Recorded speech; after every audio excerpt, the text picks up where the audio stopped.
Master Sergeant Elias Thorne, United States Marine Corps. Retired, had run out of road. His last $20 was folded in his pocket. His F-150 was running on fumes, and the only soul who hadn't left him was a scarred Belgian Malinois named Judge sleeping in the passenger seat. At a dead-end county auction in the Arkansas Ozarks, he bought the only thing he could afford, a sealed 40-foot shipping container on a forgotten patch of land, expecting only a steel roof against the coming winter. But on the second day, his old war dog froze, planting his feet over a single spot on the floor, and behind the rusted steel waited a secret welded shut for a decade. A secret that would drag Elias back into a war he thought he'd survived and give him a reason to fight it one last time. The road had ended in a gravel lot behind a county courthouse, a place that smelled of wet pine and diesel. For 6 months, home had been the cab of the Ford, a cramped space that held the faint, lingering scent of his wife's perfume in the sun-faded upholstery. A ghost he couldn't bring himself to scrub out. Sarah had left 3 years after his medical discharge, not with anger, but with a quiet, exhausted grief. "You came home, Elias," she'd said, her hand on the door, "but you never really came back." He hadn't argued. She was right. He was a collection of parts, held together by discipline and memory. But the man she had married was buried somewhere in the dust of Ramadi. His daughter Maya was a voice on the phone that grew more distant with each passing year. Her life moving forward while his was stuck on a permanent loop of a day in 2006. The IED had been packed into a culvert, a simple, brutally effective design. It had turned their Humvee into a cage of fire and shrieking metal. He remembered the smell of burning fuel, the weight of his squad leader, Sergeant Davis, dying in his arms, and then nothing, until he woke up in a field hospital in Germany. Shrapnel had shredded his left leg, leaving him with a limp that ached with every drop in barometric pressure. Judge, his MWD, had been in the vehicle with them. The blast had thrown the dog clear, but not before a piece of hot steel laid open his flank, leaving a puckered, hairless scar. They told him later that Judge, ignoring his own wound, had scrambled back into the wreckage and dragged him by the collar of his vest into the ditch, staying with him, barking until the QRF found them. The dog had saved his life then, and he saved it now, every day. When the ghosts of Ramadi came at night, when the walls of the truck cab closed in and the air thickened with the smoke of memory, Judge would press his heavy head onto Elias's chest, a warm, living anchor in the storm of the past. The dog was the only piece of that life he had managed to hold on to, a silent, four-legged testament to a loyalty the rest of the world had forgotten. He had driven south from Montana, chasing warmer weather, but really he was just running from the snow-covered mountains that reminded him too much of Afghanistan. He ran until the truck, the dog, and the man were all equally worn down, finally coasting into a small town called Silver Creek, a place clinging to the edge of the Ozark National Forest. A flyer taped to the gas station window advertised a county auction of seized properties. It was a list of broken things: rusted tractors, impounded boats, and one item listed as Lot 37. One 40-foot shipping container and parcel, 0.5 acres, as is. It was a place to stop running, maybe for good. The auction was a sparse affair on a muddy county lot. A handful of local scrappers and farmers stood with their arms crossed, their gazes flat and appraising. The auctioneer, a man named Silas with a face like a road map of hard winters, moved through the lots with a practiced, weary cadence. When he got to Lot 37, he barely paused. "All right, next up is the old Garrett place. Half-acre plot up on Ridge Road with a 40-foot container on it. Been sittin' for a decade. County wants it gone. What am I bid for the container and the land it sits on? We'll start at $100. Silence. The scrappers were interested in loose metal, not a half-acre of overgrown woods attached to a steel box they'd have to haul out. 50? Silas asked, his voice already resigned. More silence. Elias felt the folded $20 bill in his pocket. It was his last. For that, he could either buy a hot meal and a tank of gas to get to the next town, or he could buy a place to stop. $20, Elias said. His voice was rough from disuse. A few heads turned. Silas squinted at him, taking in the worn fatigues, the tired lines around his eyes, the gray in his beard. He looked at the quiet Malinois sitting patiently by Elias's truck. $20 from the gentleman. Any other bids? Going once. Twice. He slammed his hand down on the hood of a rusted car. Sold for $20. After the auction thinned out, Elias found Silas in a small, cluttered office to sign the deed. The man moved with the slow deliberation of someone who had seen it all. He slid the paperwork across the desk, then noticed the faded eagle, globe, and anchor tattoo on Elias's forearm. "Marine?" he asked. Elias just nodded. Silas leaned back, the chair creaking in protest. "That container belonged to a fella named Garrett Cole. Army man, I think. Special Forces. Bought the plot about 12 years ago, dropped the box on it, and lived out there. Quiet fella. Kept to himself." He paused, tapping a pen on the desk. Then one day he was just gone. Truck, belongings, everything but that container. Left it sealed up tight. Silas looked out the window, his gaze distant. "Folks came asking about him maybe 4 or 5 years back. 2 men in a black sedan. Government types, maybe. Didn't say who they were with. Just wanted to know if anyone had seen Garrett, or if he'd left anything behind. Seemed real interested in that box." He pushed the signed deed back to Elias. "Place has a history. Just thought you should know." Elias drove the 7 miles out of town and up a winding dirt track called Ridge Road. The plot was exactly as described. Half an acre of dense oak and pine, a small clearing choked with weeds, and in the center, the container. It was streaked with long lines of rust, but the steel was thick, the welds solid. It was a fortress.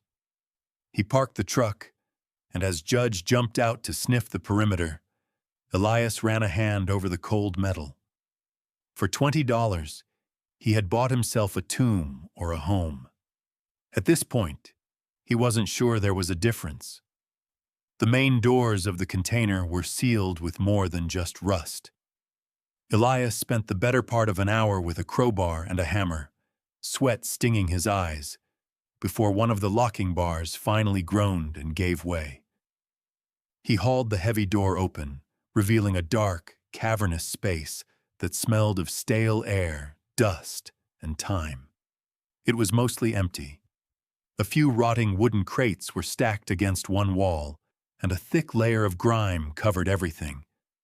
But it was dry, and it was secure. He swept a section of the floor clean, laid out his old sleeping bag and a thin cot, and set up a small propane stove. As dusk settled over the Ozarks, the temperature dropped, and the steel walls began to leach the warmth from the air. Elias sat on his cot, sharing a can of cold beans with Judge, the silence of the woods pressing in on them. It wasn't comfort, but it was a quiet he hadn't known in years. He slept better than he had in months, a deep, dreamless sleep, the kind that only comes from true exhaustion. The next morning, however, the quiet was broken.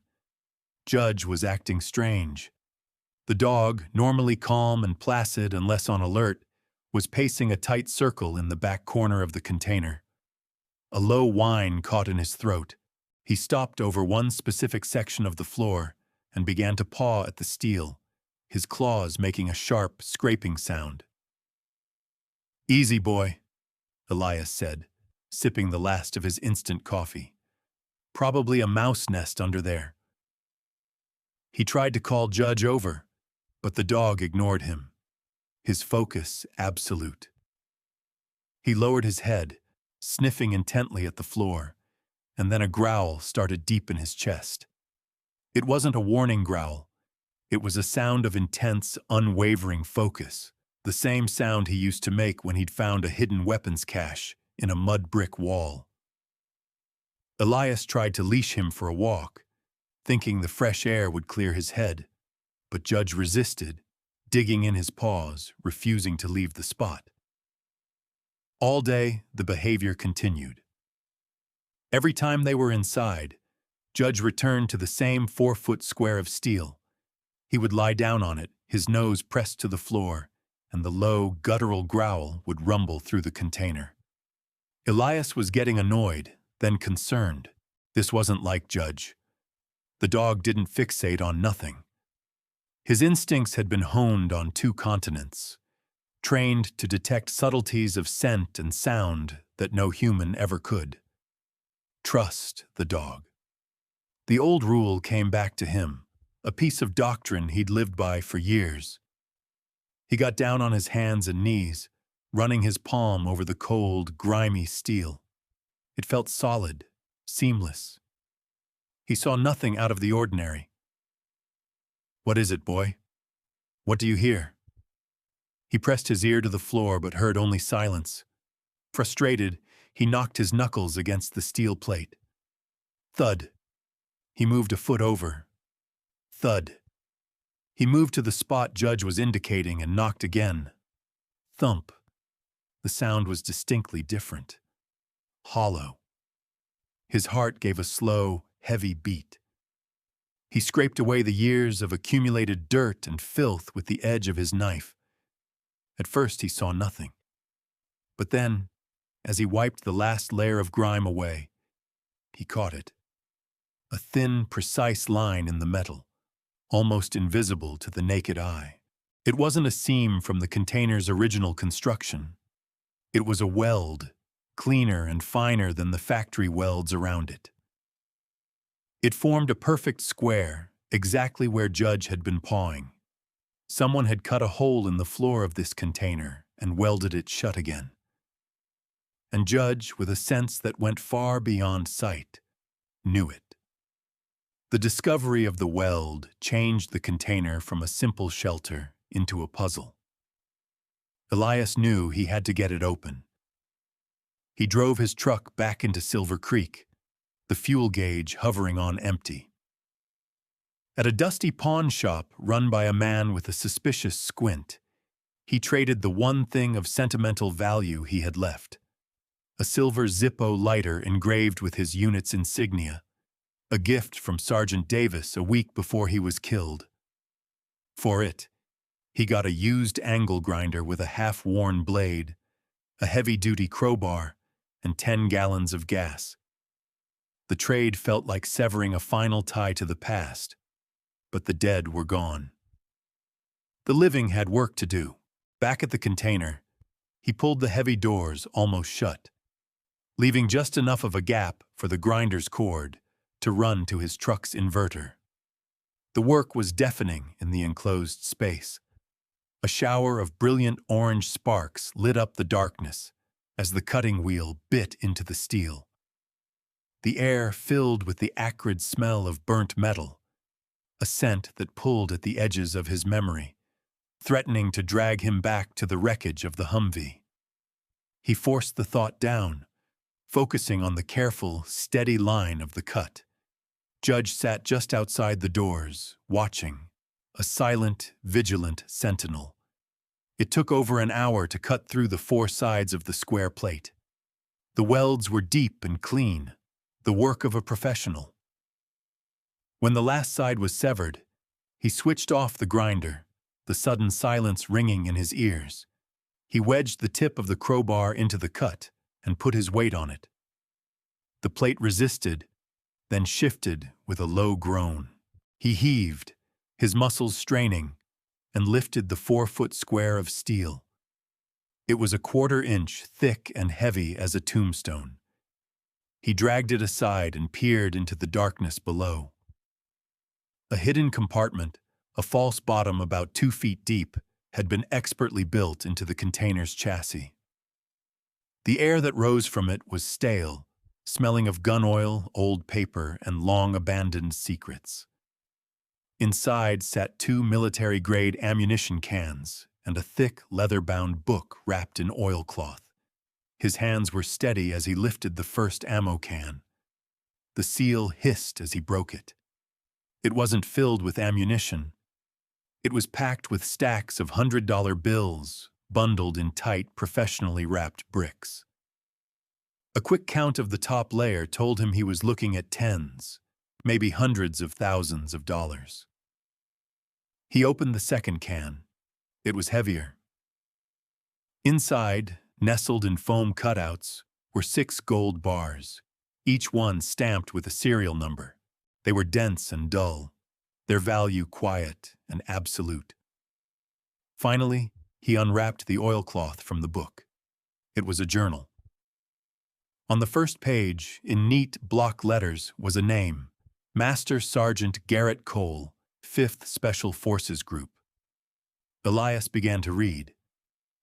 The entries started with Garrett's return from his last tour in Afghanistan, his words echoing Elias's own sense of dislocation and disillusionment. He wrote about taking a job with a private military contractor, a firm called Aegis Security, run by a man named Alistair Finch. The journal then took a darker turn.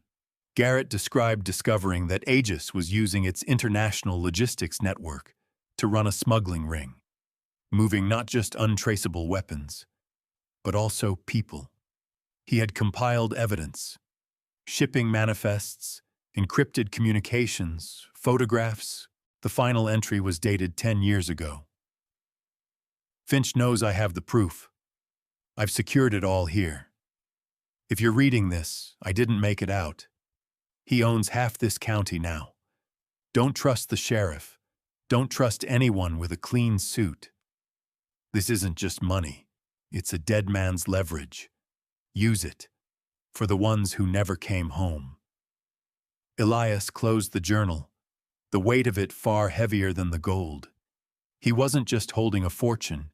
He was holding a fellow soldier's last will and testament. The dead had given him a mission. The knowledge of what lay beneath his feet settled a new kind of quiet over Elias, the watchful stillness of a man on sentry duty. He resealed the compartment, replacing the steel plate, and scattered dirt and debris over the cut lines to hide his work. The money and the journal he hid in a new spot, inside one of the hollow supports of his truck's frame. The gold was too heavy to move easily. It remained in its steel tomb. The next morning, as he was clearing brush from around the container, Judge suddenly went rigid. The dog was on his chain near the truck, and he stood with his head up, ears forward, staring intently at the dense tree line about 100 yards away. A low, menacing growl rumbled in his chest, a sound Elias hadn't heard since their days patrolling the narrow, dangerous alleys of Ramadi. Elias slowly lowered the axe he was holding and scanned the woods. He saw nothing but the shifting play of light and shadow through the leaves. But he trusted the dog. The feeling was unmistakable, a cold prickle on the back of his neck. They were being watched. The old hypervigilance, the combat mindset he thought had been buried under years of exhaustion and grief, clicked back into place. His senses sharpened. Every rustle of leaves, every snap of a twig became a potential threat. That night, he didn't sleep. He sat in the dark of the container, the doors cracked just enough to see out, his hand resting on the cool steel of a tire iron. Judge lay at his feet, silent but awake, his eyes fixed on the darkness outside. Just after midnight, he saw them. A pair of headlights appearing at the end of the long dirt track. They didn't approach. They just sat there, the engine off, two white eyes in the blackness. They remained for 5 long, unnerving minutes. Then, the vehicle slowly backed away, disappearing as silently as it had come. It was a reconnaissance. They were confirming his location, testing his awareness. The next afternoon, the approach was more direct. A polished black sedan, the kind that looked out of place on a muddy back road, crunched up the track and stopped 20 yards from the container. A man in an expensive suit and gleaming shoes got out. He was in his late 40s, with a smooth, handsome face and a smile that seemed professionally installed. He walked toward Elias with an easy confidence, his hand slightly outstretched. "Mr. Thorne," he said, his voice pleasant. "My name is Marcus Thorne. I'm with a development group, Finch Enterprises. We're acquiring land in this area for a new resort project." Elias didn't move. He stood with his arms crossed, Judge positioned just in front of him, hackles subtly raised. The dog didn't make a sound, but his distrust was a palpable force. The man, Thorne, ignored the dog. "I understand you just acquired this parcel at the county auction. Our records show we had a standing offer with the previous owner, a Mr. Cole. I'm authorized to offer you 3 times what you paid for it. Say, $5,000? Cash. A quick and easy profit for you." Elias's eyes narrowed. The man's story was too smooth, his suit too clean for a man supposedly scouting woodland properties. "It's not for sale," Elias said, his voice flat and hard. The man's smile faltered for a fraction of a second. "Everything is for sale, Sergeant." He used the rank. Elias had never mentioned his service. The word hung in the air between them, a clear and deliberate message. They hadn't just been watching, they had been digging into his past. "You should reconsider our offer," Thorne said, his voice losing its friendly tone. "This is a lonely place. Things can happen out here." He gave a final, thin smile, turned, and walked back to his car. As the sedan drove away, Elias knew with absolute certainty that this was not over. The secret in the floor was not forgotten, and the men who had silenced Garrett Cole now knew that someone else had found his hiding place. The veiled threat from Finch's man had drawn a clear line in the sand. Elias knew he was out of his depth, one man against an entrenched local power. He needed information, leverage. He took $200 from Garrett's stash, the bills crisp and smelling of oil, and drove into the county seat.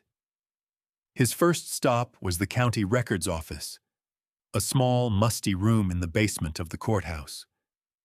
The clerk was a woman in her late 60s named Martha, with kind eyes and a pin on her blouse that read, "Proud Marine Mom." She saw the EGA tattoo on his arm as he filled out the request form. "My son was with the 3rd Battalion at Fallujah," she said softly, a flicker of both pride and pain in her eyes. The shared language of the Corps opened a door. Elias told her he was looking for the history of the parcel on Ridge Road. Martha's expression tightened. "The Garrett Cole property. That one's been a headache for years." She pulled a thick, dusty file. "He bought it 12 years back, paid cash. Then 2 years later, everything just stops. Property taxes go unpaid. The deed fell into limbo." She lowered her voice, leaning over the counter. "The funny thing is, Alistair Finch's company tried to buy it from the county 3 different times over the years. Each time something went wrong. Paperwork got lost. The auction notice was misprinted. It was almost like someone powerful wanted to keep it off the market, but also didn't want to claim it themselves. Kept it locked down until it was forgotten." She tapped a finger on the file. Finch came to this county about a decade ago with a pile of money and a security consulting firm. Now he owns the lumber mill, the biggest construction company, and has Sheriff Brody on his payroll. People around here know not to cross him. Her information confirmed Garrett's warning precisely. Martha remembered Garrett, too. He was a sad, quiet man. Said he was writing a book about his time in the service. He seemed haunted. She looked at Elias with a knowing sympathy. A look I've seen before. He thanked her and left, the pieces clicking into a grim picture. When he returned to the container, the message was waiting. The heavy-gauge chain he had used to secure the doors was lying in the dirt, cut cleanly by a pair of bolt cutters. The doors were slightly ajar. He drew the heavy tire iron he now kept by his side and cleared the container, moving with the practiced, silent economy of a man clearing a room. Nothing was gone. The gold was still hidden, his meager possessions untouched. It wasn't a robbery. It was an act of intimidation. A reminder that they could get to him whenever they wanted. That night, under the dim light of a battery-powered lantern, he read Garrett's journal again, searching for a clue, a weapon. He found it in the last few sentences, a section he had skimmed over before. Garrett wrote, "Finch thinks he's a king, building his castle on a hill. His new lodge up by the lake. He poured the foundation himself with his own crew. He buries his sins in concrete. The ledgers, the real manifests, they're all in a safe, boxed in right under his feet. He called it his final insurance." It was a target. Elias knew he couldn't storm a fortress on his own. He needed to get the word out to someone who couldn't be bought by Finch. He drove for 20 minutes until his phone showed a single bar of service and dialed the number he hadn't called in almost a year. "Maya," he said, when his daughter answered. Her voice was cautious, surprised. "Dad?" The conversation was stiff, filled with the awkward spaces of their long estrangement. He didn't tell her about the money, the journal, or the men watching him. He couldn't put her in danger. "I'm in some trouble, honey," he said, his voice thick. I wanted to hear your voice, and I need you to know that I love you." The words felt foreign and heavy on his tongue. There was a long silence on the other end of the line. "I love you too, Dad," she finally whispered. "Please be safe." He hung up, a profound sense of dread settling over him. The call felt like a final act, a tying off of his last loose end before walking into a fight he might not walk away from. The attack came just before dawn, under the cover of a moonless sky. It wasn't the clean sedan this time, but a mud-splattered pickup truck that rolled down the track with its headlights off, its engine a low rumble that Judge heard long before Elias did.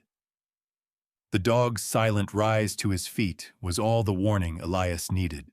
He was already awake, having spent the night dozing in a sitting position, the tire iron across his lap. Two men got out of the truck. They were big and rough, silhouettes against the faint pre-dawn light. They didn't bother with threats. They went straight for the container doors with a long crowbar, the screech of metal on metal tearing through the quiet woods. Elias had wedged the crowbar he'd bought under the locking mechanism from the inside, reinforcing the doors. They held. The men grunted with frustration, their efforts turning to loud, percussive bangs against the steel walls. When brute force failed, their tactics shifted. A sharp, chemical smell began to seep through the door seals. Gasoline. Elias's blood ran cold. They weren't just trying to get in. They were planning to burn him out, to turn the container into an oven and erase him and everything inside it. The scent of the fuel was a key unlocking a door in his mind he had fought to keep shut for years. Suddenly, he wasn't in an Arkansas forest. He was back in the Humvee, the world a chaos of fire, smoke, and the smell of burning diesel. The screams of his men echoed in his ears. He was paralyzed, trapped in the memory, the tire iron slipping from his sweating hands. Judge saved him.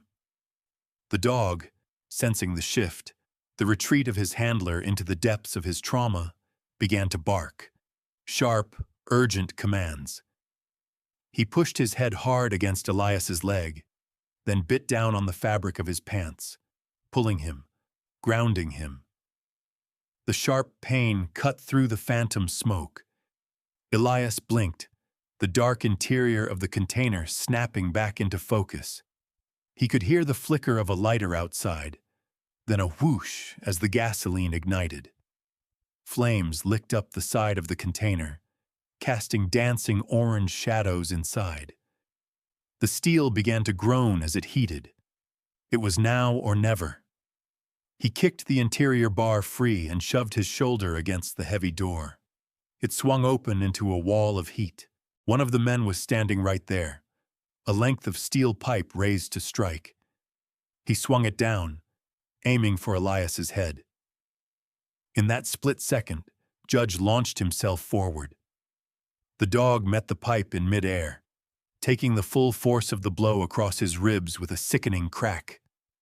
Judge let out a sharp, piercing yelp and collapsed to the ground, his body convulsing.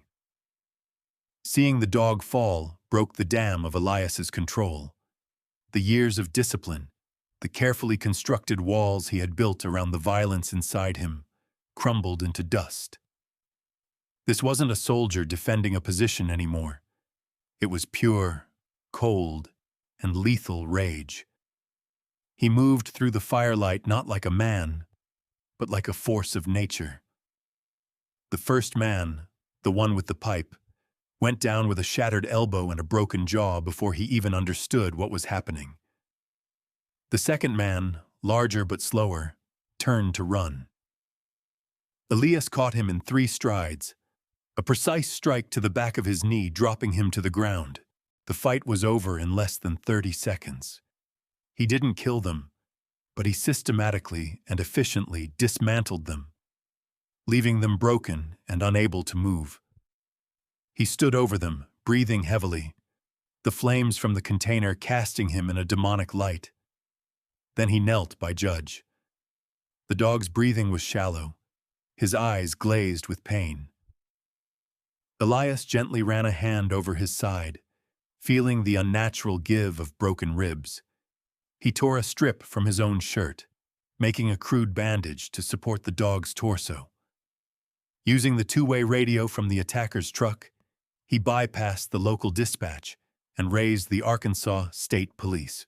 He identified himself by his name, rank, and service number. "I am at Ridge Road, off Highway 62. I am reporting an attempted murder and arson. I have 2 suspects in custody. They were sent by Alistair Finch. I have evidence linking Finch and County Sheriff Brody to a federal smuggling and murder conspiracy." He laid it all out, his voice calm and clear, the voice of a man making his final report. The conspiracy was now in the open, a flare fired into the night. He switched off the radio and gathered his wounded dog into his arms. Judge whimpered softly. The fire was dying down, but the real fight had just begun, and it had already cost him more than he could bear to lose. The arrival of the state police was swift and professional, followed within hours by a team of FBI agents from Little Rock. The bubble of fear and influence Alistair Finch had built around Silver Creek popped the moment outside law enforcement crossed the county line. Finch's hired men, broken and scared, confessed immediately, naming their employer. Elias's testimony, calm and detailed, provided the framework, and Garrett Cole's journal provided the soul of the case. Armed with a federal warrant, investigators descended on Finch's lakeside lodge. They didn't have to dig long. A sonar scan of the foundation revealed a large, hollow cavity, just as Garrett had described. Inside a welded steel safe, encased in concrete, they found the ledgers, encrypted hard drives, and shipping manifests that detailed a decade of illicit activity. It was all there. Untraceable weapons shipped to conflict zones, human trafficking, and payoffs to a network of corrupt officials, with Sheriff Brody at the top of the local list. Alistair Finch and the sheriff were arrested before the sun set, their smug confidence replaced by the flat, defeated look of men whose power had evaporated. The news reports that followed were a quiet vindication for a ghost. They named the men from Garrett's unit, soldiers who had been listed as deserters or accidental deaths after they had threatened to expose Finch's operation. Their families finally had the truth. Garrett Cole was no longer a recluse who disappeared. He was a hero who had died trying to protect his men. Elias stood beside the scorched, blackened container. It looked like a monument to a forgotten war. Judge was alive. The town veterinarian, a quiet man who had served as a medic in Vietnam, had refused any payment. He had set the dog's ribs and stitched up the worst of his wounds. Judge now leaned heavily against Elias's leg, a warm, breathing presence that was more valuable than all the gold still hidden in the ground. The container was no longer a refuge or a tomb. It was a beginning. Using a portion of the money from the ammo can, Elias, with the help of a pro bono lawyer connected to a veterans network, established the Cole Foundation. Its mission was simple: to provide immediate, no-questions-asked aid to homeless and at-risk veterans, a fund to catch the men who, like him and Garrett, had fallen through the cracks. It was the continuation of a mission, a debt paid to the man he'd never met. One afternoon, a week after the arrests, a small rental car drove up the dirt track. A young woman got out, her eyes scanning the scene until they landed on him. It was Maya. She had seen his name on the national news. She had seen the interviews with federal agents who called him a hero. She ran to him, and for the first time since she was a little girl, she threw her arms around him. The hug was awkward at first. Then it settled into something real and solid. "I was so worried, Dad," she whispered into his shoulder. He held her tight, the wall between them finally gone.